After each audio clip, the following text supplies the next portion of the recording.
couple more people coming. Okay, let's crack on. I just wanted to say hello and welcome everybody to the virtual launch party for Marie Bostwick's new novel, The Restoration of Celia Fairchild. My name is Polly. I'm one of the booksellers at the Hickory Stick. This is our very first Zoom author event. So we decided to go big and make it a very special one. And it's also my first time working across multiple time zones. So I wanted to give a big shout out to Deborah for spotting my error in the email, that the Pacific time on the email was wrong. Okay, it should have been 11 a.m., not 11 p.m. So I sincerely hope we haven't lost anybody on the West Coast because of that. Anyway, just a few housekeeping rules before we start. If you can keep your sound muted, just to avoid any unexpected sound distractions, that would be really helpful. And also just to let you know, we will have time for some questions at the end. So if you have something that you'd like to ask Marie, pop it in the chat section at the bottom of your screen, and I will pose those to Marie later. So without further ado, this is Pat, my colleague from the Hickory Stick, and she is going to introduce Mark and Marie to you. So Pat, don't forget to unmute yourself before you start. Take it away. Hi, I'm Pat, and I want to thank you all for joining us today. Every March, we look forward to see Marie for her annual books event. We've missed her dropping by to chat, say hello, talk books, and sell books. However, we are very pleased to host Marie today with the virtual launch party for the Restoration of Celia Fairchild. And I know you're going to enjoy this conversation between Marie and Mark Lipinski, which, knowing them, this will definitely be informative and entertaining. Thank you. Good luck. Oh, that's us? We're on. Hi, everybody. If everybody, I'm going to remind you again, if everybody can turn off mute themselves, that way you won't get any feedback for everybody else. So that's just trying to remember that. Hi, Marie. Hi, honey. How are you? Long time no see. Yeah. So I read the book. I actually finished reading it last night, although I've had it for, 6 months. I have a proof copy. It was really fun. It was a really, really fun read, and it was interesting. You know, of course, my favorite part of the book is that it's dedicated to me. That's actually the best part of the book. And I was a little surprised by that, but very touched. And I was just, listen, just so you know, I'm not lying, book to Mark Lipinski. It says, to Mark Lipinski, my best friend forever and ever and ever. All right, and that's true. And Marie and I have been very good friends for a long time, but that's my favorite part of the book. But my next favorite part of the book is the character of Calvin, because that's based on me. And so I have to say, he's my favorite, but you didn't really paint Calvin in a great light. So let's just go over some of the things here. Calvin is a bad driver. Inspiration or stereotype? I don't think it's a stereotype. It's just, you know, let's be clear. A lot of people who live in New York are terrible drivers because they don't do it very often. So let's go with that. All right. St. Philip's, where I went to grade school and grammar school. And where I went to church. Is that inspiration or is that chance? I had no idea of this. So, and it's a different St. Philip's. You grew up in Pittsburgh. So that's Pittsburgh. This is St. Philip's Church, which is an Anglican church in Charleston, South Carolina. It's a real place. It's beautiful and you should visit. So it was just luck. There's only one St. Philip's as far as a Catholic is concerned. These people are Anglicans. Let's be clear. Okay. Yeah, because no Catholic would be called Calvin. Let's be honest. He made up his own name. Calvin It's very clear. Calvin invented himself. All right. That's right. All right. Here's another one.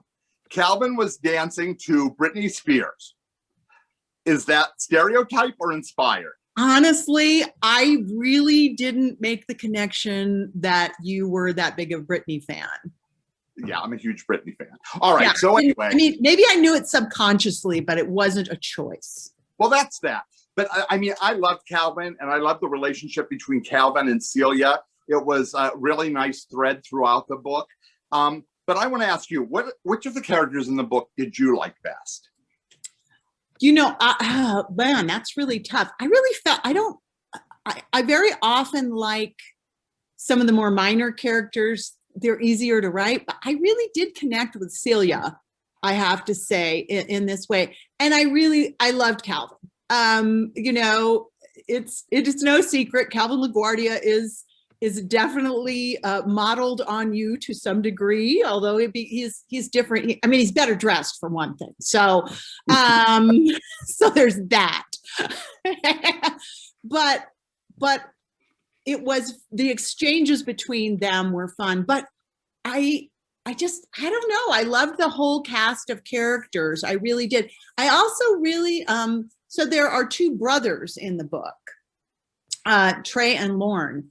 And I really liked them too. It's sometimes more difficult for me to write male characters just because I'm not one, but I feel like they emerged really well, and I thought it was a pretty realistic, believable description. Well, were there any of the characters you didn't like so much? Is that possible for an author not to like one of their characters?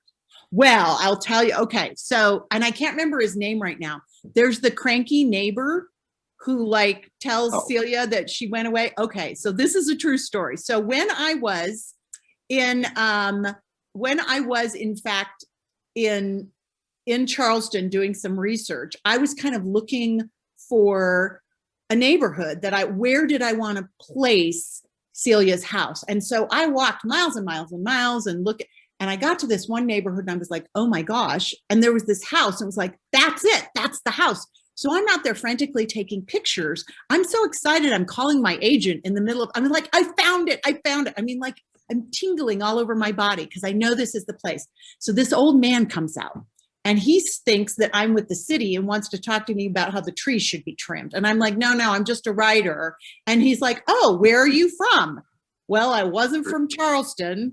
And as far as he's concerned, because I was not born in Charleston, I had no right to write a book about Charleston or set a book in Charleston. And he was so mean and nasty and horrible. I thought, I'll get you. I'll put you in the book. And I did. That's funny. Well, yeah. And he was a kind of a nasty character. He was kind of a jerk. But you know, here's the thing that I think was interesting. I wasn't really expecting it as women's fiction because I don't really read a lot of women's fiction, but I have to say there were a lot of twists and turns in the book, things that I didn't really expect. And so one twist would come and then another turn would come and another twist would come. But ladies, I'm going to ask you, I mean, like, see if you blame me. So during almost at the end of the book, I think it was in like chapter, I don't know, 27, 28, way back in the back, somebody said, they're talking about Calpurnia, who is Celia's aunt, who left her this giant big house. And we'll get to that in a couple of minutes. But one of Calpurnia's friends, Calpurnia is long dead. Well, so we think. But one of Calpurnia's friends says, well, Cal would have never done that. And it dawned on me. I'm like, oh my God, Calvin was really Calpurnia. He's transsexual. And that's what I thought happened. Now, I can tell you, you're not going to read a book about a transsexual. But that's what I thought. That was one of the twists and turns. And I was mildly disappointed when that didn't happen. But that's what I thought. Now, Kathleen Nyman says no spoilers. No, it's not really. No, because Kathleen Nyman, that was not a spoiler. That was just Mark making stuff up. So that's not a thing. No. I'm not giving you any spoilers. That was my interpretation of what happened. You know, because it was so close, Cal and Cal. I was like, oh my gosh. All right. So anyway, listen, if you guys are foodies, you're going to love this. Marie goes into great detail about everything she ate during the writing of this book, because there's like a ton of restaurant scenes, cooking scenes, whatever. If you don't know what to cook for the rest of the month, read the book, and she will give you menu ideas.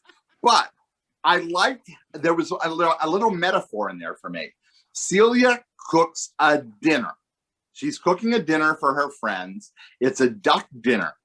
And you could tell the story if you like about the duck dinner, but it's such a metaphor for Cecilia's life, how things kind of, she strives to get something good and then it falls apart. And then she tries to get something good and then it falls apart. But you really did have a duck story in your past. I have a duck story.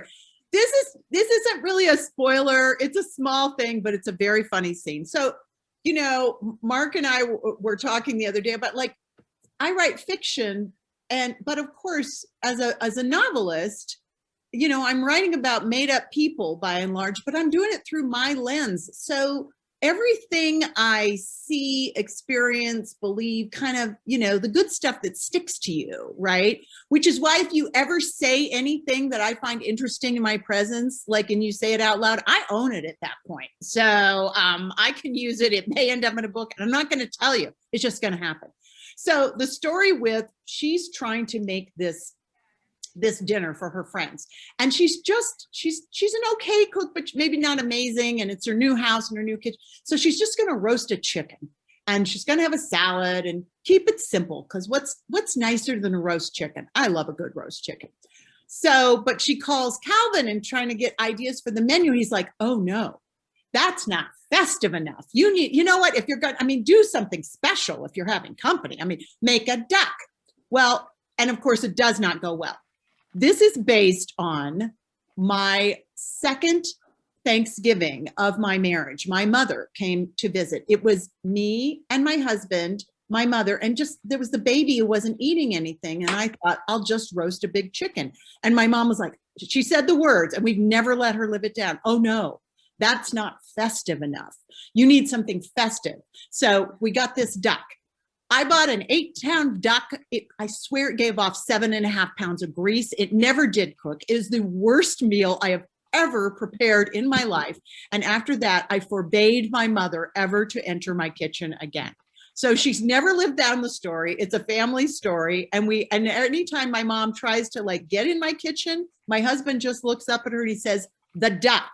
And that's it. She's 86. She's out of there. So yes, that was a little vignette from my real life.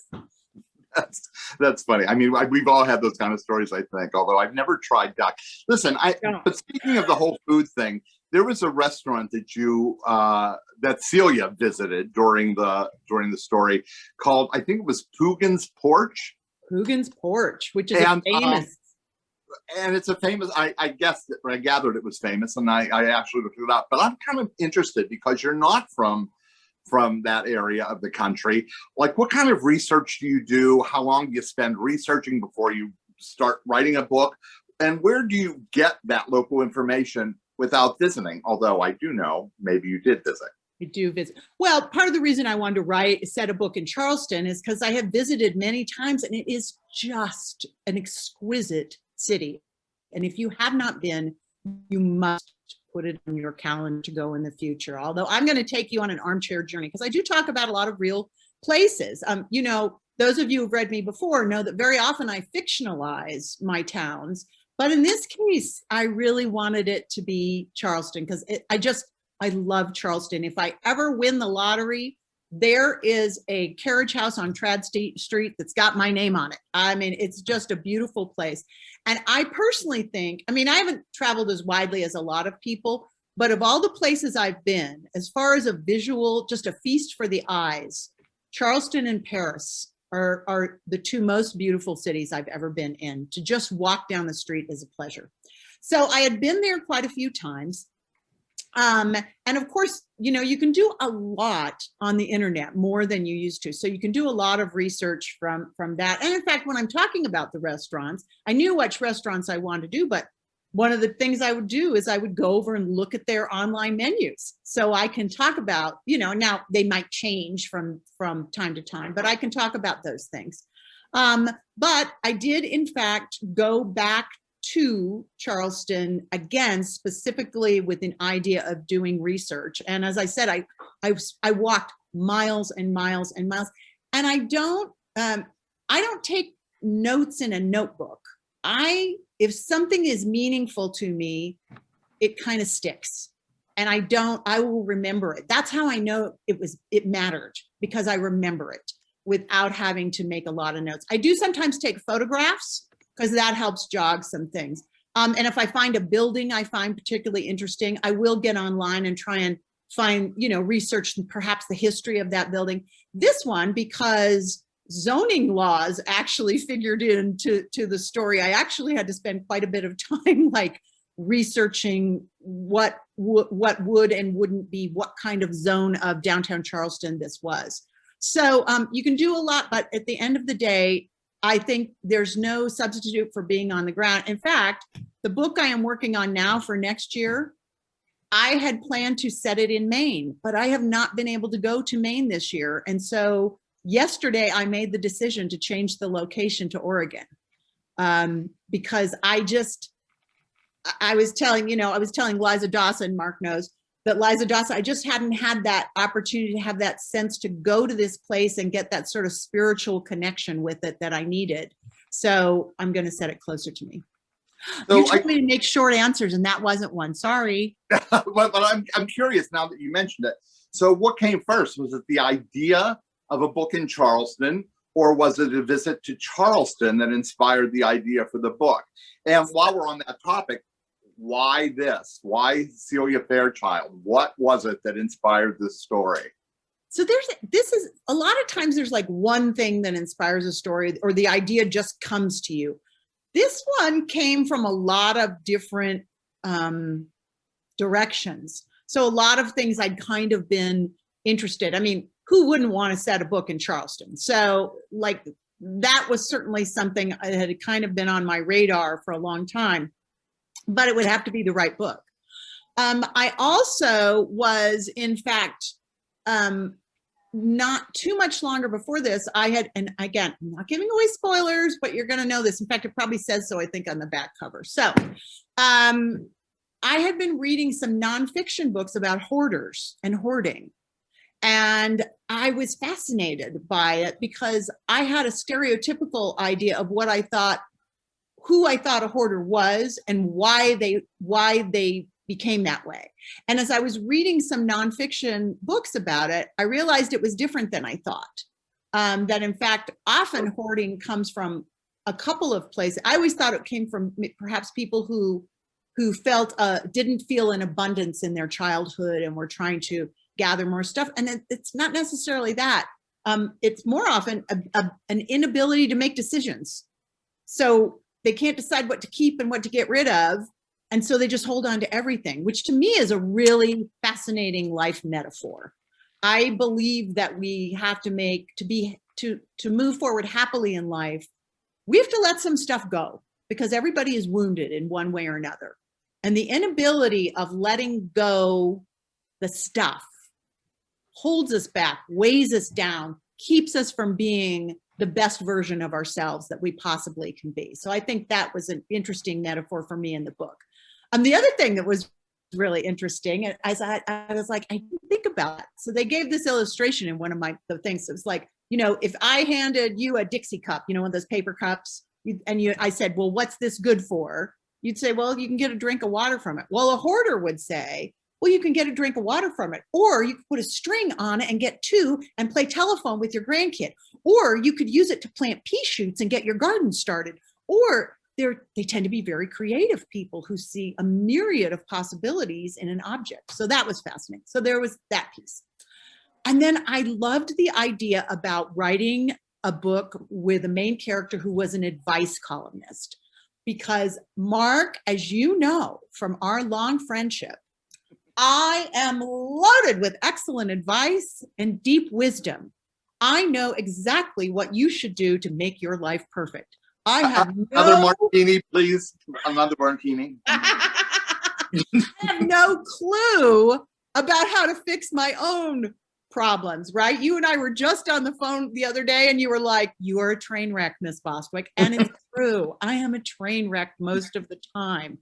But I just feel like that is so normal. That is every woman's story. We are so much more insightful about the problems of other people than we are about our own problems. So having somebody who's an advice columnist who's really bad at taking her own advice seemed hilarious to me. So it was really kind of those three elements that came together in this book.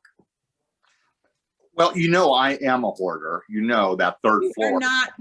No, you're a collector. I don't think you've crossed the line. I think you have hoarder potential. Oh, totally. But do you hoard anything? Fabric, yarn. I mean, totally fabric and yarn. I will, you know, the other day I actually thought about maybe I should just get rid of some of this fabric, but it was a fleeting thing. I ate something sweet and the feeling passed. So thank heaven. It was a narrow escape. Well, one of the threads in the book that I found charming and interesting and relatable to me is that Celia journals throughout the book and writes letters in her journal. And I'm curious, do you journal? And what were the benefits to putting that in the book, do you think? I have journaled from time to time. I'm not a dedicated journaler. So I have a crap ton of empty journals waiting to be filled because, oh wait, that is something I hoard. Love a good journal, love pens, love books, love office supplies. I do love a good office supply, or even a bad office supply, really. So the reason I needed to put it in the book, let's see, I've got to do this without giving things away. The letters that Celia is writing in this book are very important for her kind of, she thinks she's doing it for one reason, and the real reason she ends up doing it more than anything else is because it helps her really see the past in a correct prism and herself and her life. And that is part of, you know, I am big on forgiveness, but I am not big on forgive and forget. I think we have to like face the truth of our past and embrace all of our past, and then decide, you know, you don't have to forget it, but that doesn't mean you have to carry it with you and let those wounds that you may have from childhood, or, you know, or your bad divorce or your bad relationship or your bad job. It doesn't have to, the wounds don't have to become a permanent part of you. Does that make sense? Yeah, it makes sense to me, but I speak your language. I know. That's why you're my best friend. Now, here's something that happens with Celia in the book that I don't know about you. And it was the one thing, and I just assumed that you know, project a lot of your own, there's a lot of projected identification when an author writes a character like Celia. And that is, that girl cries all the time. She cries, she tears up, she cries. I'm like, oh my God, how hormonal is this chick? But I have to say to you this, are you a big crier? Because I don't see you as a crier. I'm a crier. I am not a big, first of all, I want to be clear. I think because you're a guy, you think she tears up a lot. I don't think it happens as much as you think it is. No, I am not a big crier. If I cry, it's bad. I work very hard not to cry sometimes. And you know, but like when I let it out, yeah, maybe I let it out. But in a book, you have to have a shorthand way to display extreme emotional distress. And so, you know, it's okay, but she's not like crying all the time. She's actually she's a pretty happy person. Well, she's very empathetic. I mean, that's what it's, she's very empathetic. I'm extremely empathetic, aren't I, Mark? Yeah, with everybody but me. Yeah, that's it. Yeah, Love you. everybody but me. But you know, I am a crier, and I have to say that, ladies, there's a part in the book where I thought I might cry, and I'm like, oh, this is not going to happen. But but I felt very emotional, and well, and I'm not going to give away a spoiler, but it was very relatable to me because I had experienced that journey. So it really hit me. It hit me out of the blue, and I thought it was long resolved, and that, but I do cry. Like I cry, you know, at Miss America, I cry at commercials, I cry all the time. I cry at Married at First Sight. I cry. So you know, I understand Celia. You know, I have to say, there were some very light moments in here that really made me laugh about our relationship, especially the karaoke singing and the show tunes. Now, for anybody who doesn't know us, Marie will occasionally sing a show tune to me. And there's one thing that I can't tolerate is anybody singing anything to me. And I once broke up a relationship when somebody sang to me. And, and I don't know what it is, but so when they were singing karaoke, I'm like, oh boy, this is a party that Marie created and not Calvin. Do you? Again, Calvin isn't you. Calvin is modeled on you. Yeah, I understand. I understand. Calvin likes a good show tune. He does.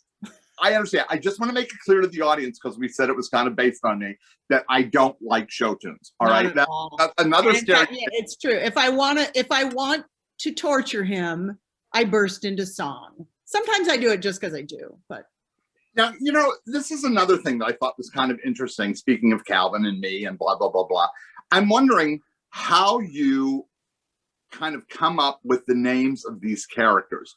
First of all, Calpurnia, my God. And then Celia, you know, and then, but you also have what I thought was interesting. You have a character named Trey, which is the name of your son. You have like Folly Beach, which is the name of your dog. You have places and things that are kind of named after things in your real life. And I'm wondering, is that how you choose? And now I know that your grandmother's name wasn't Calpurnia. No. It sounds like a campground in the Allegheny National Forest, but I'm just curious where you got that name. Well, so first of all, the Folly Beach is a real beach. So that has nothing, you know, the dog is Folly, and that's just a thing. For this novel in particular, I was really looking for, you know, names that would be more Southern. In the South,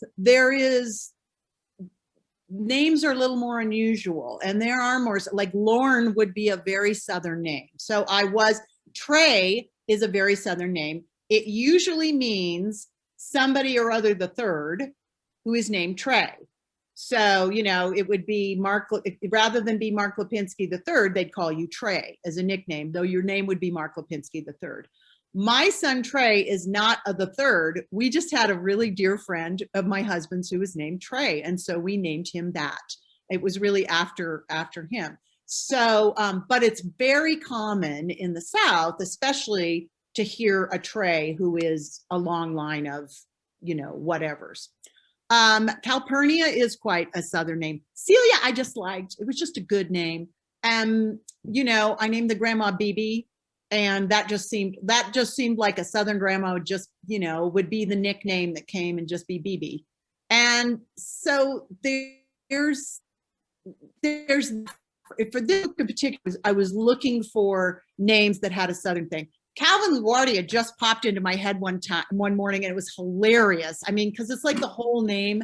And I decided, well, nobody would really name them. You know, you wouldn't really have somebody named Calvin LaGuardia. And so I decided that he just made himself up one day, which I love. I love that. I love people who just invent themselves. I think that's sort of wonderful.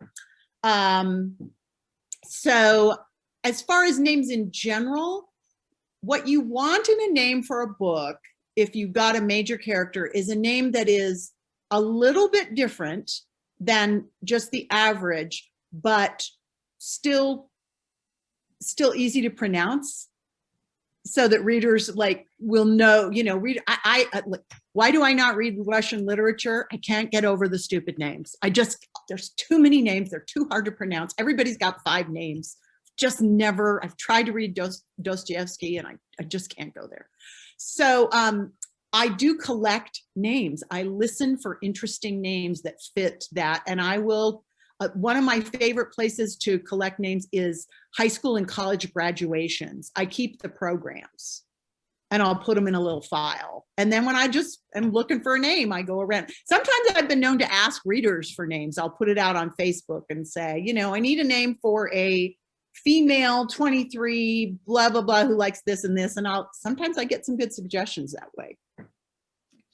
That's funny. Listen, there's another part of the book that I thought was kind of interesting to me. And again, it kind of said something about you, some of which I knew and some that I might not know at all. And that was the spirituality thread. Now, it's not profound. I wouldn't say this is a spiritual book or Christian literature or anything like that. Oh, yeah. But there are a couple of Bible quotes which are kind of like signature Marie, to thrust the story forward a little and to show a basis for a decision maybe. But there was also, without giving things away, a little bit of mysticism. There was a little bit of spooky stuff, not so spooky stuff. Was it a sign? Is it not a sign? Dreams. And I'm wondering why you included that. And I'm also wondering if you've ever had some of those mystical dreams and experiences yourself. I would say for me, no, I really have not. In the book, it just made sense. It just worked. And when I say mystical, I'm not meaning like, nobody's sitting there and having a seance. Eye of Newt or, No, nobody's doing anything like that. But I think there are times, well, I will say, so I do think, I try to pay attention to what's going on around me. And I think there's some of that.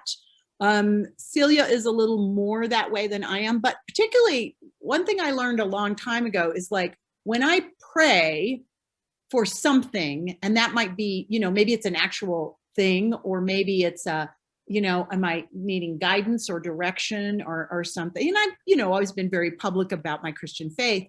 One of the things I finally had to learn to do is like pray and then pay attention, because you've got to be, if you asked the question, you need to be looking for the answer. So it is tricky sometimes. Something will happen and you're like, well, is that the answer? Is that the sign, the omen? Or is that it just happened? So I think there is some of that in there. Certainly there is some spiritual threads in this. That's almost always true in my books. I never want to preach. I try to write books that are for people of every faith or none at all. And so that's important to me. But I think considering issues of spirituality, however that comes out for you, is just part of life.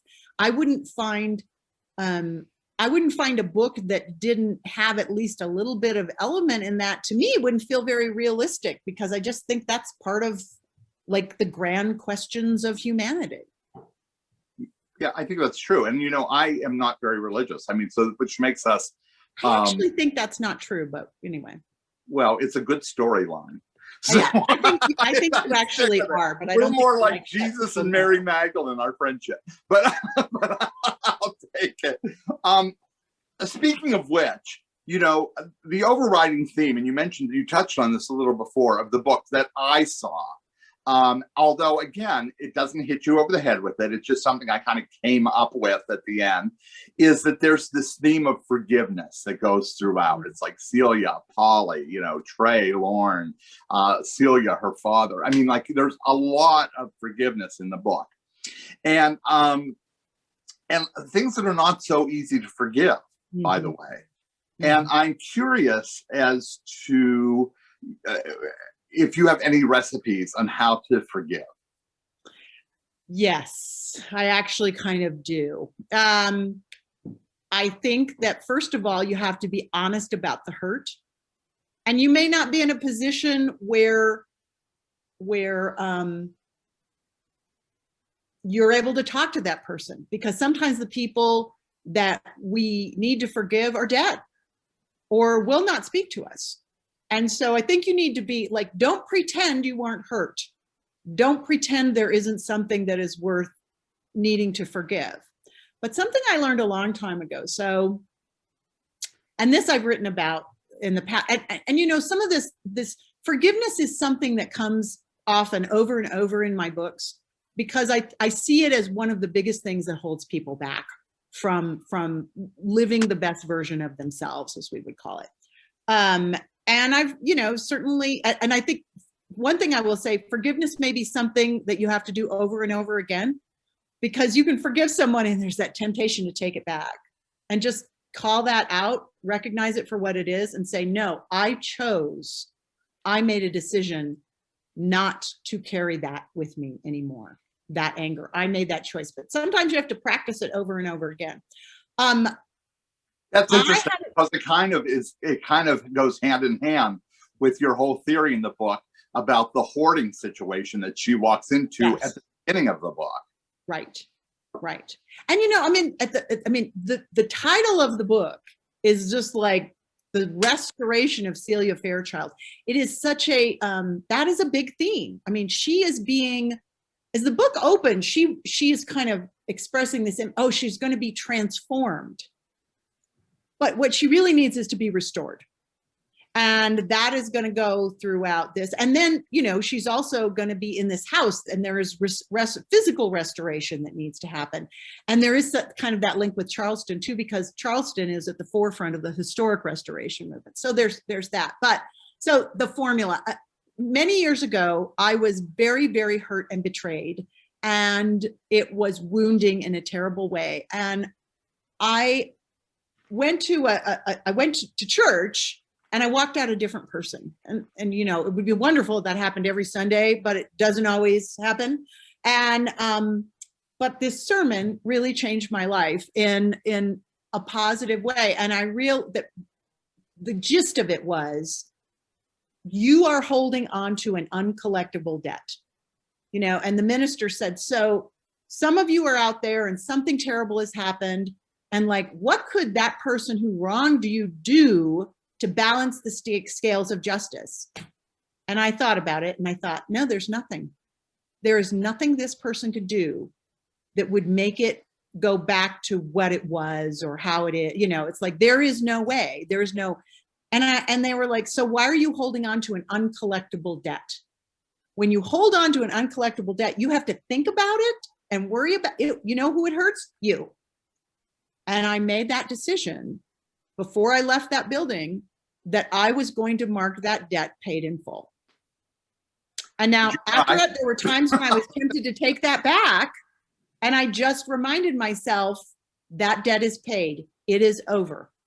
And I felt so much better. Janie says great wisdom, but really it was the preacher. I would never have thought of it myself, but thank you. So that's my formula. That's interesting. That's interesting.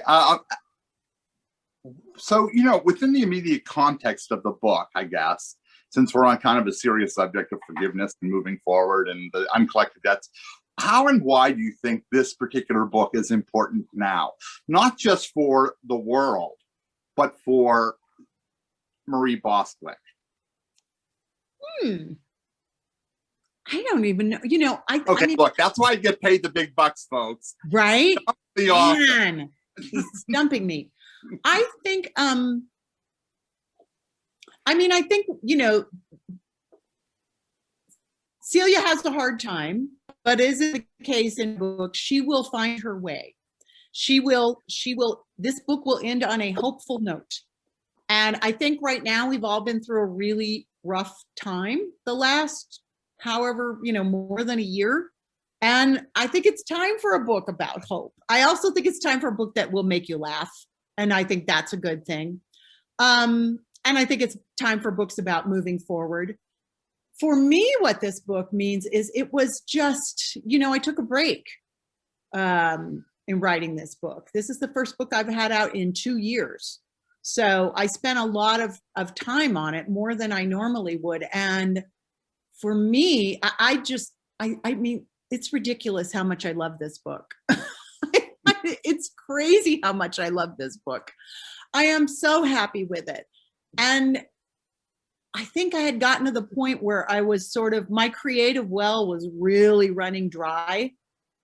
And I took the time to kind of refill it. And it proved to me that I still had it in me, you know? So that's from my aspect. It was like, I can still write. And I was getting to the point where I was like, I don't know. And it's my first book with William Morrow, which has been a joy. You know, so that was a big deal. I was with one publisher for 15 years and, you know, for my whole career. And now I'm with a new publisher, and I love this creative team I'm working with. Well, you know, here, I'm going to just add a little of my own creativity in here. I gave you some advice that you didn't use. You told me early on that Calpurnia was a hoarder, which we find out in the first chapter or two. You know, I watch the show Hoarders. Do you guys watch the show Hoarders? If you do, just kind of wave your hand. Do you ever watch that show? All right, listen. Every show of Hoarders has a dead cat. They don't know what happened to the cat 20 years ago, but when they clean out their living room, there's a flat cat behind a box. Every single show. I'm like, wouldn't you wonder what happened to your cat? That's what I would wonder. So as I told Marie, I thought there should be a dead cat that they find when they undo the house. She didn't think that was a good idea. And I was like, no, we had multiple ongoing extended arguments about this. And I was like, no, there is not going to be a dead cat. No, it was just, he would not let it go. So I lobbied for one, Marie. Yes, he did. Yeah, I know. No, it was the right call, Kathy. So, however, do I get a show? Yeah. So Mark and I put a lot of thought into Christmas presents. We make Christmas presents I can't just send them the Fruit of the Month Club. It's got to be something really creative, and usually to make each other laugh. So the Christmas when I was working on this book, Mark Lipinski sewed for me a dead cat. So this is the dead cat Mark made for me. It's totally like flat and it sits on the back. And sometimes I do this actually, if I'm up, it sits on the back of my office chair. Sometimes if I get cold, I drape the dead cat over my shoulders to keep myself warm. It was a no-brainer as far as I was concerned. You are such a weirdo. You're such a nut job. So weird. I know, I get it. Listen, so we're almost ready for questions, but I do have a couple of quick questions for you. One is, like, how long does it take you? What's your writing process like from the inside of Marie Bostwick? What do you do? Do you wake up? Do you do it every day? You sometimes take a week off. Like, I would never get a book written because I'm so ADD. As soon as look, a bird singing. I could never. 6 days a week. And how much I will write depends on what I've got going on. And I schedule, so every Sunday I sit down with my big planner and I time block out all the commitments I have. Like this, this is like a 2-hour commitment. I've got another Zoom later today. I have to do whatever. Or it's like, okay, and I need to answer email. So it's like, all right, here's an hour where I need to answer email. Here's a phone conference I need to have. Need to call Mark. That's going to take 5 hours. So, and then I look at the time that's not committed to other, to stuff that I must do. And then based on that, I get an idea of how many words I'm going to be able to write that day. In a good week, when I'm not touring, I'd like to produce between 8,000 and 10,000 words. So 10,000 words would be about 40 pages. Oh, my internet connection is unstable. Okay, it's better now.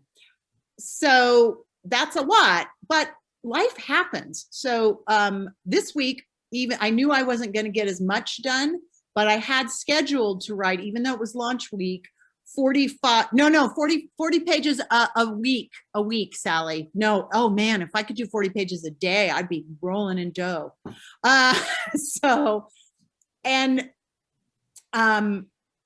So this week I was going to try and do 4,000 words, which, would not be that much, but it'd be something. Well, my husband slipped on the ice. He fractured his ankle, and I have written 500 words this week. That's it. And it's just not going to happen. So, it really depends. Now you think, oh, well, 40 hours, if you do 40 pages a week, you should be able to finish a book in 10 weeks. Well, no, you can't, because I do about anywhere between 6 and 8 rounds of revisions. And I will also say, my style of writing is like, I write everything. I pour it out and then I subtract. So I probably write 30% of what I write never ends up in the final book. I wish I could figure out what that 30% is before I start. It would make it way faster. I'm really slow. It takes me a whole year at least. I want to bring it kind of back to the Hickory Stick in Litchfield County. I know how much you love the Hickory Stick. I love the Hickory Stick. It's a great bookstore. I'm jealous that it's up there and too far away for me to be my local bookstore. But, I'm curious about your writing process and style. You loved living in Litchfield County, and you loved that whole area, the restaurants, the bookstore, everything. It was like family to you, and you lived there for a very long time. Yeah. And I'm curious, when you moved a couple of years ago to Oregon, whether that move actually kind of thrust your writing forward a little, or did the morning of leaving Litchfield County kind of pull you back a little? I don't think it hurt my writing No, I don't think it hurt my writing, because it's not a hobby. It's how I make my living. So I have to go on and do it. But there was an adjustment, and it's weird too. And there may be a little bit of a theme of that came through in Celia. I'm from Oregon, and Celia's from Charleston, and she comes back, and at one point she says in the book, and I think that's pure me, it's one thing to feel all alone in a new city or out of place. I think she says it's another thing to come to the place you grew up and feel out of place. And I think I went through a lot of that, and the thing is, Oregon changed, of course, but I had changed more. So, I wasn't the person I was when I grew up here. So you feel a little awkward. It's like putting on a pair of jeans that isn't really, worn, after you wash them a few times, they fit right. It just didn't feel like it was a good fit yet. Yeah. Well, that's where we're different, because when I get a little sad, I eat. Or when I feel a little happy, I eat. When I feel a little unsettled, I eat. And that leaves me only 100 words a week to write. But anyway, that's that. I don't know. We only have about 10 minutes left, Holly, if you want to start questions or questions from the audience, or if you want me to continue. I want to say right now, while Polly's getting on here, if we found. Yeah, I'm here. Okay, I want to say, Mark, thank you for doing this. Thank you. Absolutely. Thank you for being my best friend. I love you more than my luggage. Oh, I love you more than my front teeth. All right, Polly, questions. We talked a long time. Okay. Sally asked right at the beginning, is there a twist at the ending? There is, and I'm not telling you what it is. But we do know that Calpurnia is not Calvin. No. Yes, absolutely. Okay. Then Kathy asked, how's the chairman's ankle? I know it's not related to the book, but I'm sure everybody would like to know how he's doing. Yes, it is very, very badly fractured. He is going to require surgery. His foot is right now too swollen to operate. So we are doing everything we do to reduce that. I have to leave tomorrow at Quebec Sparrowfart to go on tour, but thank heaven for a rotating carousel of relatives who are coming to take care of the chairman in my absence. Oh, listen, you guys, he's in a wheelchair, which of course I love. I would have played every Baby Jane cliche known to humankind. This is why you haven't been invited to come take care of him. So Betty Davis, I can't tell you. I have to get my husband in a wheelchair. Sorry. Well, we just talk over it. wish him lots of luck and hope he feels better soon. Okay, Emily said when you were talking about the hoarding situation, this is the moment when Marie makes me realize I might be a hoarder. You know, it's a fine line. It's a fine line. Yeah. And then Donna said, sounds like I will be crying a lot reading this book. So, but you'll be laughing a lot too. yeah, so absolutely. Absolutely. And Mark, one for you. Janie says, I love show tunes. So I don't mind them, just don't sing them to me. That's all.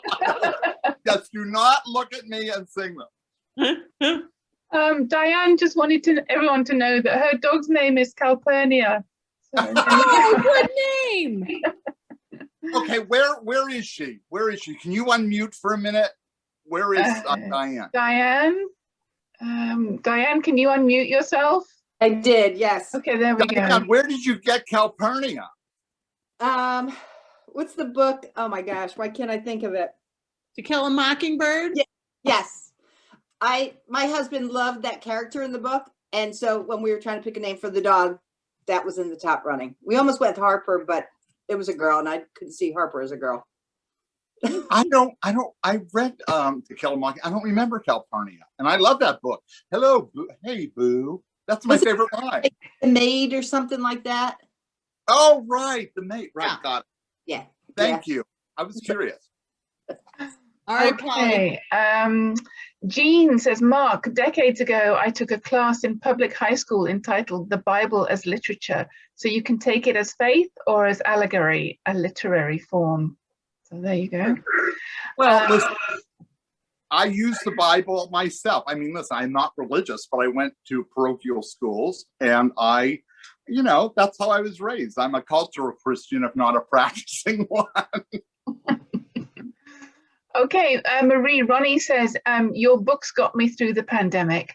I started reading again, and each night I would read one of your cobbled quilt series before bed. Those stories help calm me and let me sleep. Thank you so much for that. Thank you. That makes me really happy to hear. Thank you. Yeah. Marie, will you be doing any more cobbled quilt series? I will not, because to quote my dear friend, Debbie Maycumber, going back to an old series is like going back to an old boyfriend. It never works out. Really? I This will didn't say- keep me from trying 5 times. If I ever had time, it might be possible maybe in the future, but I don't have it on the docket, so don't write me. I could see maybe doing a cobbled court Christmas novella. There is one relationship I don't feel that I necessarily wrapped up in a satisfying way. But guys, I know you love those books. I'm glad you did. Thank you for buying all of them. But we left the characters in a good place, and I think they should have that, okay?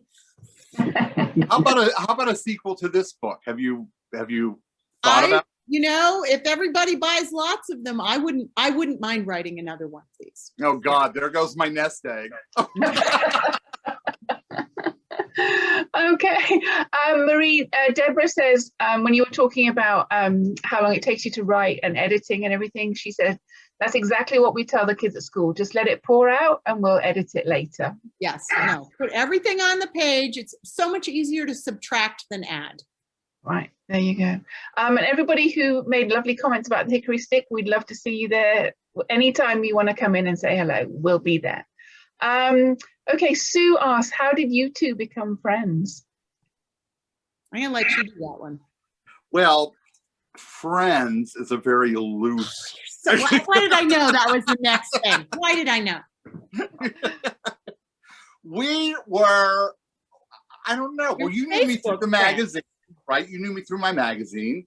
And then did you come to my house first? Because I was doing a podcast after the magazine. Well, we had done. Were we on the board of directors of Quilt No, Alliance? so first we were Facebook buddies because I knew the magazine and I knew Mark, and Mark was like the quilter I wanted, like who could make fun of himself. So many quilting programs are just boring. And I wanted somebody funny, and so I was like, oh my gosh, this is like, which is why I wrote like Mary Dale Templeton. She was the quilt show host I wanted. And anyway, so I found Mark and we were kind of Facebook friends. And then one day he asked, what are you all doing this week, Cupcakes? And I just wrote writing. And he private messaged me and said, what are you writing? And he was like, oh my gosh, I know you. We've reviewed your books in the magazine. Then you invited me to do the podcast over the phone twice. You just interviewed me. And then you invited me to come and co-host with you one day. And that I walked in the door. I had dressed nicely. I was wearing my Lily Pulitzer, as one does. It was an occasion, even though it was a podcast. The only thing that separates us from the animals is our ability to accessorize. So I walked in the door and Mark looked at me and he went, girl, you need a new headshot. I thought you were some old bag. And I was like, all right, I just love him. I just fell in love and we had the best time that day and we were best friends from that moment on. Yeah. Wonderful. Yeah. That's great.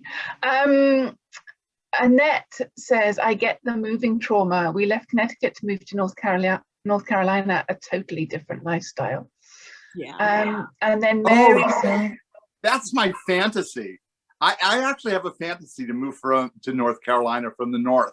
And I wonder if I could, but I taught and lectured there and was on North Carolina PBS for a show on veterans, of Vietnam veterans. And I have to tell you that I love North Carolina. I just thought it was so beautiful. And I thought I could live. I don't know whether you do this. Wherever I travel, I go, I could live here. I do that. I love to look at real estate. Yeah. Are we getting through the questions, Polly? Yeah. Does it turn us off at the moment? No, we're good. We're good. It doesn't turn us off. Mary says, any chance, Marie, you would do more reading of chapters on YouTube? So entertaining and so soothing to listen to you read chapters. Perhaps another Cobble Quilt series book. I did read all of A Single Thread on YouTube at the beginning of the pandemic because I really wanted.